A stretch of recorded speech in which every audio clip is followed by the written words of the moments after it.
Palace 1, Liverpool 3. Where do we begin? So we begin in where you normally would begin. You've got to give Liverpool their credit. It's not easy to beat Palace when you've got 12 men.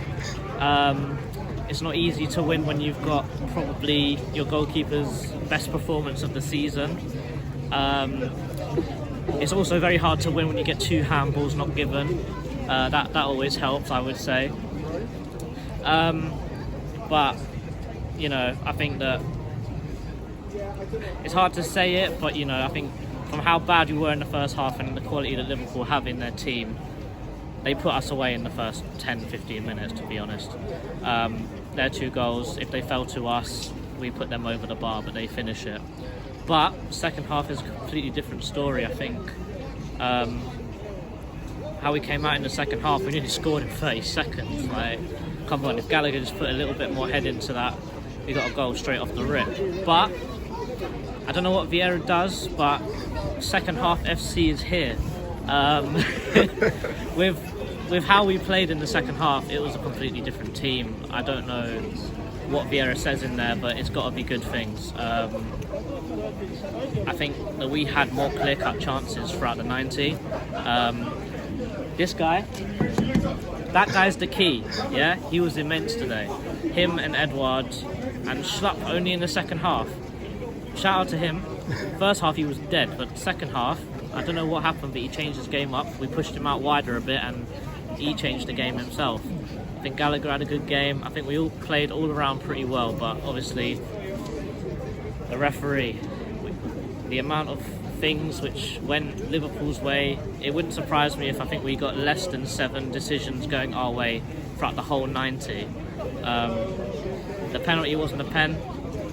Jota lost the ball. He ran into Gaeta. Oh no, big team bias.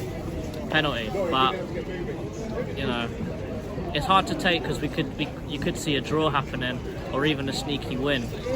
But you know, we predicted a loss at the start, and I think that we made a good fight out of it. So I'm not too upset today.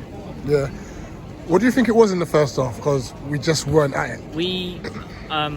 It was very simple actually. I think how our formation sets up and how their formation sets up, they play straight through the lines. So if you watch it back, you'll see that they just took one pass and bypassed our midfield completely. That went straight round it or straight through it. I think that with how we play Schlupp more centrally, it doesn't really work out that well. But you know, I think.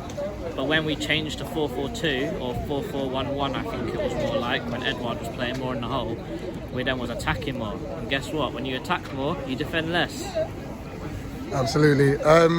You mentioned a few players, but who's going to be your man in the match? Well, you got to give it to Alisson. You can't give it to anyone else. This guy somehow saved Elise's lob. He ran back about 20 feet and still dived to save it, and it was going in the top corner. The other one, Edouard pinged it. He literally just put his hand straight on the ball and it stopped. It could have pinged anywhere. But this guy was saving absolutely everything today. But if you're saying a Palace man of the match, has got to be Elise. This guy had the ego and the intensity to turn the game alive and do whatever he wanted. He dictated the play today. Sometimes he'd be running towards getting the ball and doing everything himself, going through the pitch. But I think Eze did well when he was out wide. But when later on in the game he pushed him into midfield, I forgot he was there, if I'm honest. But I think that, you know, it's just more of a bedding in process for him right now. Absolutely.